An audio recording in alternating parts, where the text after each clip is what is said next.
Assalamualaikum warahmatullahi wabarakatuh. Perkenalkan, nama saya Laila Tinistiana, NIM 116.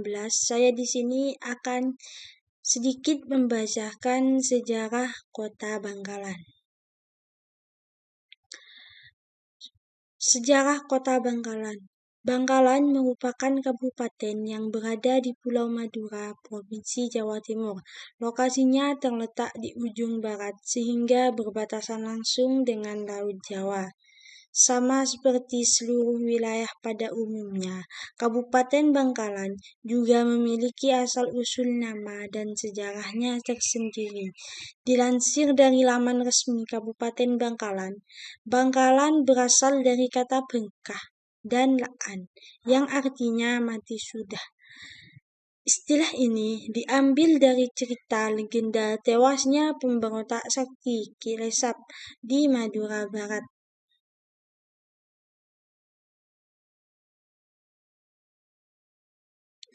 Awalnya ia tak pernah tahu bahwa ia adalah keturunan Penembanan Cakraningrat, sehingga akhirnya sang ibu pun memberitahu Lesap tentang identitas ayahnya. Lesap muda yang suka bertapa ini suatu hari bertapa di Gunung Geger, wilayah Bangkalan dalam waktu yang cukup lama. Setelah bertapa, dia lalu memiliki kemampuan untuk menyembuhkan segala macam penyakit. Kemudian oleh raja yang ada di Pulau Madura, Lesap dipanggil dan diperbolehkan untuk tinggal di sebuah rumah di desa Penyangan dan menjadi ahli pengobatan di sana. Beberapa waktu berlalu, Ki Lesap selalu berambisi untuk memegang pemerintahan di Pulau Madura dengan melakukan pemberontakan. Kesaktian Ki Lesap membuatnya mampu menguasai kerajaan Sumeneb dan kemudian disusul ke Pamekasan. Pada perebutan kerajaan Pamekasan ini, Ki Lesap berhadapan dengan sang menantu Raja Aryo Adikoro IV bernama Cakraningrat V. Meskipun Ki Lesap sempat mendominasi dan sukses menyebar teror sehingga membuat pasukan Cakraningrat V mundur, Ki Lesap berhasil dikalahkan oleh pasukan Cakraningrat V yang memanfaatkan kelemahan magis yang dimiliki Ki Lesap. Ketika Ki Lesap kalah, inilah yang kemudian wilayah Madura yang berada di barat ini tersebut dengan Bangkalan, yang artinya sudah mati. Sejarah dari Bangkalan sendiri bukan berasal dari legenda di atas, melainkan dimulai dari perkembangan Islam di daerah itu pada masa pemerintahan Penembanan Pratanu yang bergelar Lemah Tukur. Penembanan Pratanu diangkat sebagai raja di tahun 1531 setelah ayahnya Raja Pragalba wafat. Jauh sebelum pengangkatan itu, Pratanu sempat bermimpi didatangi orang yang menganjurkan dia memeluk agama Islam.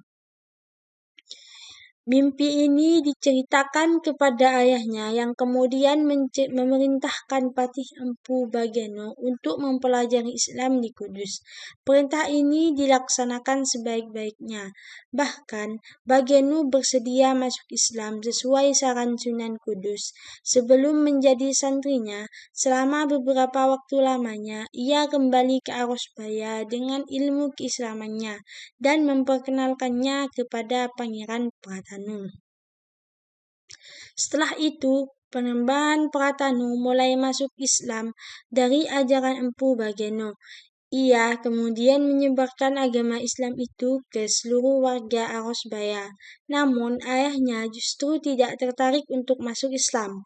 Perkembangan Islam itulah yang dianut oleh pimpinan di Kabupaten Bangkalan ketika akan menentukan hari jadi di Kota Bangkalan. Jadi, Kota Bangkalan tidak mengambil dari ketika Ki Lesap meninggal, tetapi hari jadi Bangkalan itu diambil ketika pas kejadian perkembangan agama Islam di Kabupaten Bangkalan. Sekian video sejarah dari saya. Mohon maaf apabila ada salah kata. Wassalamualaikum warahmatullahi wabarakatuh.